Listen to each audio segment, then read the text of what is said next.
Question है दो क्रमागत धनात्मक पूर्णांक ज्ञात कीजिए जिनका गुणनफल 342 है। नमस्कार दोस्तों, आज के इस वीडियो में हम इस सवाल को बहुत ही आसान तरीके से और बहुत ही मजेदार तरीके से सॉल्व करेंगे। दोस्तों, इस तरह के सवाल आपके बोर्ड एग्जाम में बहुत ज़्यादा पूछे जाते हैं, तो इसलिए आप इस वीडियो को पूरा देखिए जिससे कि आपका हर एक डाउट क्लियर हो जाए और आपको समझ में आ जाए कि सर इस तरह के सवालों को आखिर कैसे सॉल्व किया जाता है। तो चलिए शुरू करते हैं। यहाँ पर दोस्तों हमसे पूछ रहा है कि दो क्रमागत धनात्मक पूर्णांक ज्ञात कीजिए जिनका गुणनफल 342 है। तो सबसे पहले आपको क्या करना है, सवाल को समझना है। बच्चे क्या करते हैं दोस्तों, यहाँ पर बिना सवाल को समझे ही सॉल्व करने लग जाते हैं और वहां पर वो गलतियां करते हैं। तो आपको ऐसी गलती नहीं करनी है। देखिए यहाँ पर हमसे पूछ रहा है दो क्रमागत यानी क्रम से आने वाली, ठीक है। क्रमागत का मतलब दोस्तों क्रम से आने वाली। जैसे मैं आपसे पूछूं कि 10 के बाद क्या आएगा 11, 11 के बाद आएगा 12, 12 के बाद आएगा 13, तो ये क्या है, क्रमागत है, ठीक है। तो ऐसे ही हमें संख्याएं बतानी है और वो भी दोस्तों हमें धनात्मक बतानी है यानी प्लस वाली बतानी है, ठीक है। ऐसा नहीं कि माइनस वाली संख्या हमने बता दी है, ऐसा नहीं चलेगा। सर यहाँ पर पूछ रहा है कि धनात्मक बताइए, ठीक है, धनात्मक पूर्णांक, ठीक है, धनात्मक पूर्णांक हम बताएंगे। चलिए तो यहाँ पर दोस्तों हम क्या करेंगे, सबसे पहले जो चीज़ हमें नहीं पता होती है मैथ में उसको हम क्या करते हैं, मान लेते हैं ना सर। तो पहला मान लेंगे x और दूसरा क्या हो जाएगा, पहला अगर हम x मानेंगे तो दूसरा क्रमागत धनात्मक पूर्णांक हो जाएगा x+1, क्योंकि क्रमागत पूछ रहा है, ठीक है। अगर मान लीजिए x का मान 10 आ गया तो सर दूसरा जो क्रमागत धनात्मक पूर्णांक होगा वो क्या हो जाएगा, हमारा 11 हो जाएगा, क्योंकि 10 में 1 जुड़ जाएगा तो 11 हो जाएगा। इसी प्रकार से हम निकाल लेंगे, ठीक है। समझ में आ गया। तो पहले आपको बेस अपना जो है मजबूत करना है, यानी बेसिक से आपको क्या करना है, समझना है बेसिक, ठीक है। चलिए अब क्या करेंगे, सबसे पहले मान लेते हैं, यहाँ पर लिखेंगे हल। क्या लिखेंगे सर, हल। ध्यान से समझिए, मैं आपको हर एक चीज बहुत ही अच्छे से समझाऊंगा, चाहे मैथ में कितना भी कमजोर बच्चा क्यों ना हो। देखिए यहाँ पर दोस्तों मानेंगे माना पहला क्रमागत धनात्मक पूर्णांक, ठीक है। तो यहाँ पर दोस्तों हमने लिखा माना पहला क्रमागत धनात्मक पूर्णांक, इसको दोस्तों हम मान लेते हैं x, पहला क्रमागत धनात्मक पूर्णांक मान लेते हैं x। अब दोस्तों जब पहला हमारा x हो गया तो दूसरा क्रमागत धनात्मक पूर्णांक क्या हो जाएगा, हमने अभी आपको बताया क्या हो जाएगा। दोस्तों देखिए ध्यान से समझिए, हमारा पहला जो है x है तो दूसरा दोस्तों हो जाएगा, देखिए x+1, क्योंकि इसमें हम एक ऐड कर देंगे, ठीक है, एक इसमें जोड़ लेंगे तो हमारा दूसरा क्रमागत धनात्मक पूर्णांक निकल के आ जाएगा सर, ठीक है। समझ में आ रहा है। चलिए अब क्या करेंगे, यहाँ पर देखिए, तो यहाँ पर लिखेंगे दोस्तों प्रश्नानुसार, ठीक है। अभी हमने केवल माना है, अब हम क्या करेंगे, प्रश्नानुसार यहाँ पर लिखेंगे, तो यानी प्रश्न के अनुसार जो कह रहा है वो करेंगे, जिनका गुणनफल 342 है। तो सबसे पहले यहाँ पर लिखेंगे प्रश्नानुसार, ठीक है। क्या लिखेंगे सर, प्रश्नानुसार। प्रश्नानुसार दोस्तों क्या कह रहा है कि जिनका गुणनफल कितना है, जिनका गुणनफल 342 है। तो जिनका मतलब दोस्तों इनका हम गुणनफल करेंगे और बराबर में रख देंगे 342 और हमारा जो है सवाल सॉल्व होने लग जाएगा। देखिए यहाँ पर दोस्तों कह रहा है जिनका गुणनफल, तो सबसे पहले x है तो x लिखेंगे, इसके बाद क्या है x+1 है तो इसको ब्रैकेट में बंद कर लेते हैं दोस्तों, x+1, ठीक है। अब क्या करेंगे, इसका गुणनफल कह रहा है ना सर, तो बीच में गुणा लगा देंगे और बराबर में हमारा हो जाएगा 342, इतना आपको कर लेना है। अब यहाँ से दोस्तों हमारा एक गुणनखंड बनेगा, ठीक है। चलिए तो यहाँ पर क्या करेंगे, इस x का गुणा अंदर करेंगे, यानी x का गुणा जब x से करेंगे तो x² हो जाएगा, तो यहाँ पर लिखेंगे x², ठीक है। प्लस में दोस्तों क्या है, प्लस में देखिए इस x का गुणा 1 से करेंगे तो 1x, तो यहाँ पर लिखेंगे 1x और बराबर में हमारा है दोस्तों कितना, 342। अब आपको क्या करना है, इस 342 को बराबर के इस तरफ लाना। तो यहाँ पर दोस्तों लिखेंगे हम x² और प्लस में हमारा x है और ये प्लस का 342 है, बराबर के इस तरफ लाएंगे तो दोस्तों माइनस का हो जाएगा हमारा 342। अब बराबर में कुछ नहीं तो जीरो बचेगा। यहाँ पर दोस्तों बराबर में हो गया जीरो, यानी कुछ भी नहीं बचा, तो यहाँ पर हमने जीरो लिख लिया। अब हम क्या करेंगे दोस्तों, यहाँ से हमारा एक गुणनखंड बनेगा। देखिए गुणनखंड कैसे करते हैं, हम सबसे पहले देखते हैं कि x² का गुणांक क्या है, ठीक है, यानी x² के गुणा में कौन सी संख्या है। तो यहाँ पर दोस्तों कुछ भी नहीं है, x² के गुणा में तो कुछ नहीं तो 1 होगा। अब इस 1 की गुणा दोस्तों हम क्या करते हैं, अंतिम वाली संख्या से करते हैं, यानी लास्ट वाली संख्या से करते हैं। तो 1 की गुणा 342 से करेंगे तो 342 ही रहेगा। कितना रहेगा सर, 342। अब आपको क्या करना है, इस 342 को ऐसे दो भागों में तोड़ना है, यानी कि ऐसी दो संख्याएं हमें खोजनी है कि गुणा करें तो 342 आ जाए और उनको घटाएं आपस में तो कितना आ जाए, 1। क्यों 1 आ जाए दोस्तों, यहाँ पर समझिए, इस x के गुणा में कुछ नहीं तो 1 होगा ना सर, इस x के गुणा में कुछ नहीं तो 1 होगा। तो हमें ऐसी दो संख्या ढूंढनी है कि गुणा करें तो 342 आ जाए और उनको घटाएं आपस में तो 1 आ जाए, ठीक है। घटाने पर क्यों लाना है, क्योंकि यहाँ पर माइनस है, ठीक है। यहाँ पर माइनस है, तो इसीलिए घटा के हमें 1 लाना है, गुणा करने पर 342। चलिए ढूंढते हैं दोस्तों संख्याएं। कैसे संख्याएं ढूंढेंगे, इसका अभाज्य गुणनखंड करेंगे।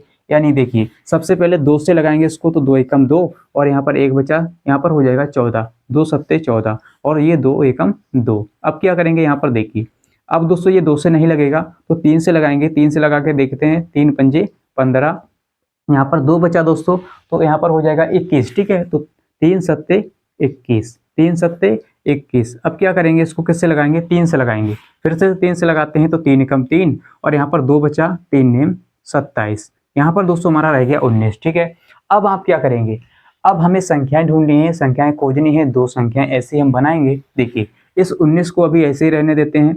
अभी क्या करते हैं, 3 की गुणा 3 से करेंगे, 3 3 9, 9 की गुणा 2 से करेंगे, 9 दूनी 18, तो यहाँ पर आ गई 18। ठीक है, अगर हम पहली संख्या 18 ले लें और दूसरी ले गए 19, या कहें दोस्तों पहली संख्या हम 19 ले लें, पहली संख्या अगर हम 19 लेते हैं और दूसरी संख्या लेते हैं 18, ठीक है, तो आप देखिए 19 में से 18 जाएगा तो 1 बचेगा। ठीक है, घटाने पर दोस्तों हमारा 1 आ रहा है, लेकिन देख लेते हैं क्या गुणा करने पर इतना आएगा।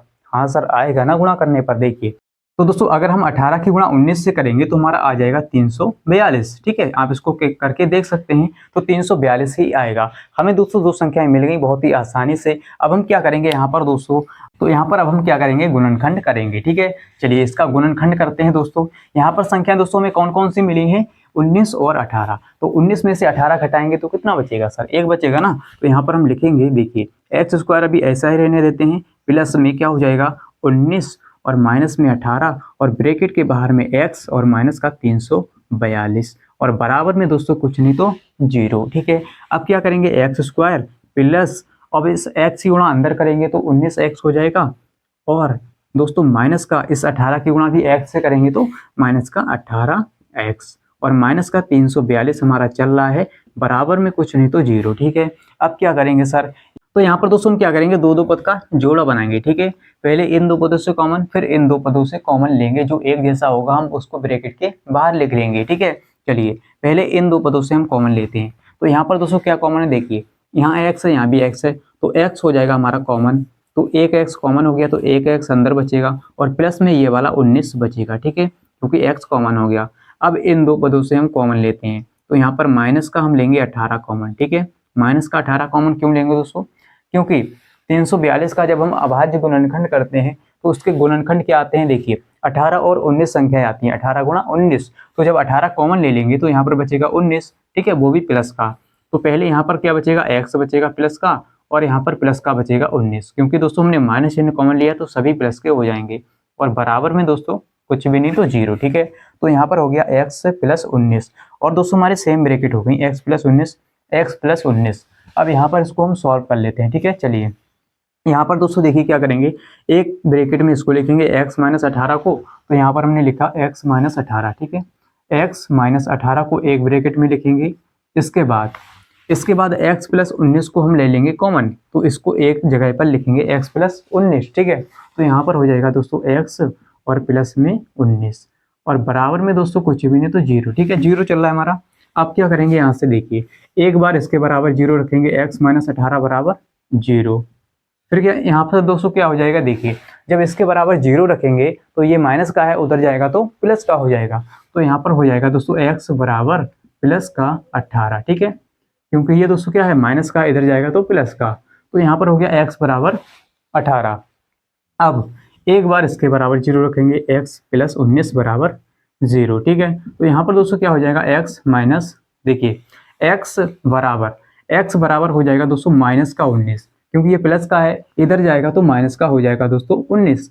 अब यहाँ पर आपको समझना है, क्या समझना है, देखिए अब यहाँ पर दोस्तों आपको ये समझना है कि हम कौन सा मान लेंगे, प्लस वाला लेंगे यानी प्लस का 18 लेंगे या माइनस का 19 लेंगे। तो यहाँ पर दोस्तों हम क्या करेंगे, प्लस वाला 18 लेंगे, क्योंकि दोस्तों इसमें कहा गया है कि क्रमागत धनात्मक, ठीक है, धनात्मक यानी प्लस वाली संख्या हमें लेनी है, और जो माइनस वाली संख्या है उसको हम छोड़ देंगे। तो जो माइनस का 19 है इसको हम नहीं लेंगे, हम किसको लेंगे, प्लस वाले 18 को लेंगे। ठीक है, x बराबर प्लस का 18। तो यहाँ पर दोस्तों देखिए जब x का मान 18 आ गया है ना, तो पहला क्रमागत धनात्मक पूर्णांक हमारा हो जाएगा 18। ठीक है, यहाँ पर लिखेंगे अतः पहला क्रमागत धनात्मक पूर्णांक, अतः पहला क्रमागत तो यहाँ पर दोस्तों हमने लिखा अतः पहला क्रमागत धनात्मक पूर्णांक हमारा हो गया 18। और यहाँ पर दोस्तों दूसरा हमारा क्रमागत धनात्मक पूर्णांक क्या हो जाएगा, देखिए जब दोस्तों हमारा पहला 18 आ गया, यानी x का मान क्या है 18 है, तो जब x का मान यहाँ पर रखेंगे 18 और प्लस में हो जाएगा 1, तो दूसरा हो जाएगा हमारा 19। तो यहाँ पर लिखेंगे दूसरा क्रमागत धनात्मक पूर्णांक क्या हो जाएगा दोस्तों, दूसरा क्रमागत धनात्मक पूर्णांक हो जाएगा x प्लस 1 है ना, तो x की जगह पर रखेंगे दोस्तों 18 प्लस में हमारा 1, तो यहाँ पर हो जाएगा हमारा 19। ठीक है, तो इस तरह से आप कर सकते हैं। दूसरा आ गया 19, पहला है हमारा 18। ठीक है, इस तरह से आप कर लेंगे, पहला 18 दूसरा 19। अगर आप इसकी गुणा करेंगे तो कितना आ जाएगा, 342 आएगा ना सर, और इसको घटाएंगे 19 में से 18 तो 1 आएगा। ठीक है, तो ये क्या है, क्रमागत है, ये क्या है, क्रमागत है। ठीक है, क्रम से आने वाली संख्या। तो आई होप कि दोस्तों आपको बहुत ही अच्छे तरह से समझ में आ गया होगा कि इस तरह के सवालों को आखिर कैसे सॉल्व किया जाता है। अगर आपको समझ में आ गया है, अगर आपको ये वीडियो अच्छा लगा है तो इस वीडियो को लाइक शेयर कर दीजिए और इस चैनल को सब्सक्राइब कर लीजिए, जिससे कि आपको इसी प्रकार की वीडियोज मिलते रहें। और दोस्तों मिलते हैं अगले वीडियो के साथ। आज के इतना ही, जय हिंद।